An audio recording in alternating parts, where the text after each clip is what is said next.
Welcome back, PCS fans. In a previous video, we manually built an AMI for AWS Parallel Computing Service. Now, if you'll remember, there was a lot of waiting for text to scroll by and for bits and bobs in the AWS console to finish. So today we're going to take a big leap forward by introducing EC2 Image Builder. This is a managed service that can streamline and automate the AMI creation process. Now, EC2 Image Builder is designed to simplify and automate how you create, maintain, validate, and test your EC2 AMIs.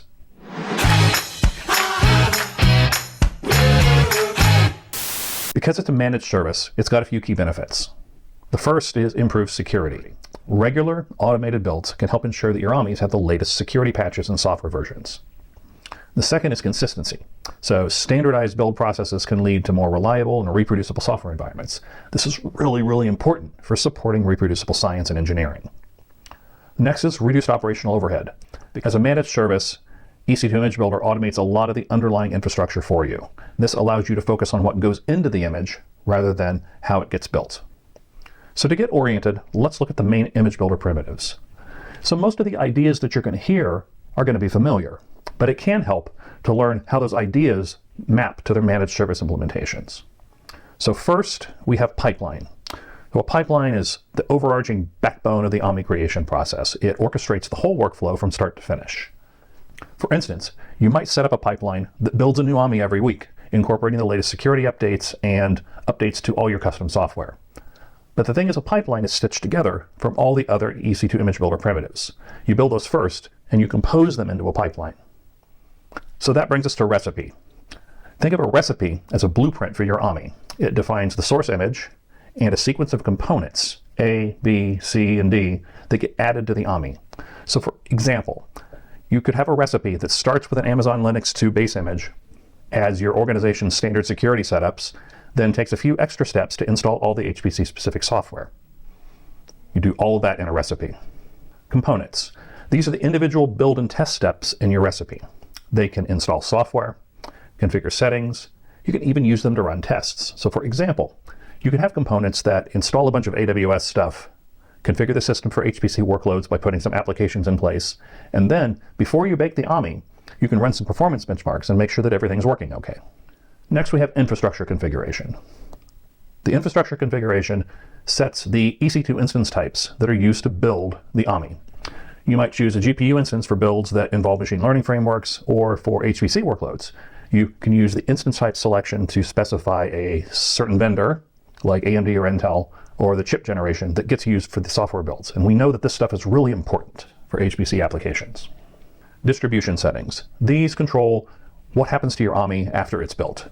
You can use distribution settings to configure it so that your AMI gets distributed to multiple AWS regions, or so that it gets shared automatically with certain AWS accounts in your organization. Finally, we have lifecycle policies. These automate the management of your AMIs over time after they're built. For instance, you can set up policies that automatically disable or even delete the older versions of your AMIs. That helps keep your AWS account clean, and it also helps keep it so that you and your users aren't trying to launch old, outdated AMIs. So now that you're oriented to what you're going to see, let's head on over to the AWS Management Console and build an image builder pipeline.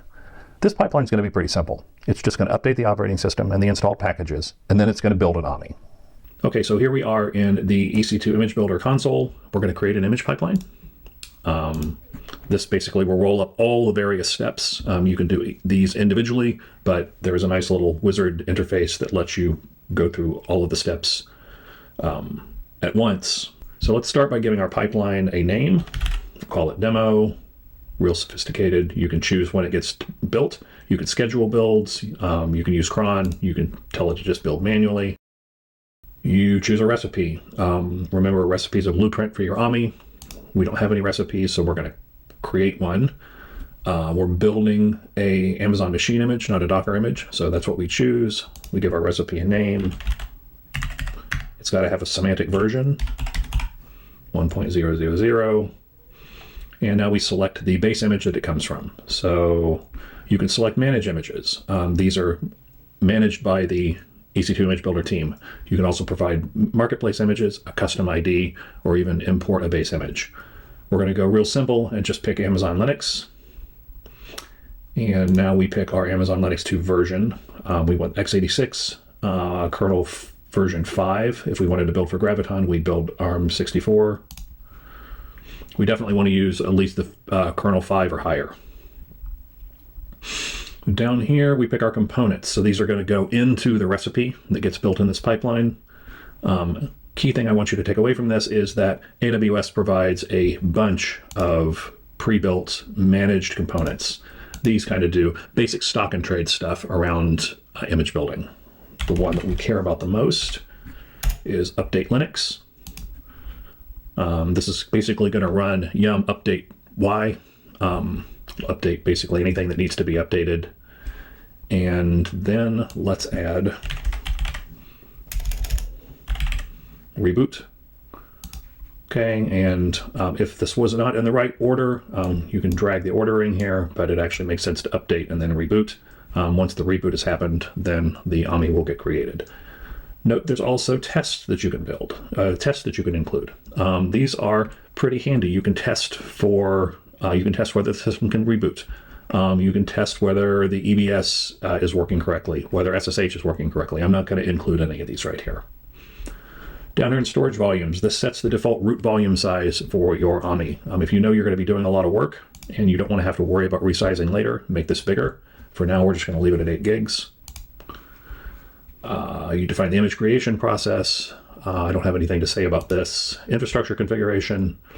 It will create one by default. In this case, it's just going to pick one that's congruent with the base AMI. It's going to pick some generic x86 instances, et cetera, et cetera. It'll also create a IAM instance profile for us. Same thing for distribution settings. By default, it's just going to push to US East 2 because that's where we are. It's not going to do anything else specific. You can see, you can name the AMI, you can set accounts that can receive the AMI. You can set up licensing, launch template configurations, all sorts of other stuff, but we're not going to do any of that. We're just going to blow right through the basics here. So we review our pipeline. Now we have our pipeline, and if we want to build an AMI from this, we go and we run pipeline. I'm not going to wait around for this to happen. But if we go and we dive in a little bit, we can see the images. Here's an output image. This is 100/1. This basically means build 1 of pipeline version 100. You can see that it's building. If we dive in, we can see a little bit more information about it. The key thing that is important is knowing how to find the build logs. So I've basically zeroed in on build 100/1. I can go to the log stream, which is maintained in CloudFormation, which is maintained in CloudWatch. And you can see the things that are starting to happen inside this instance.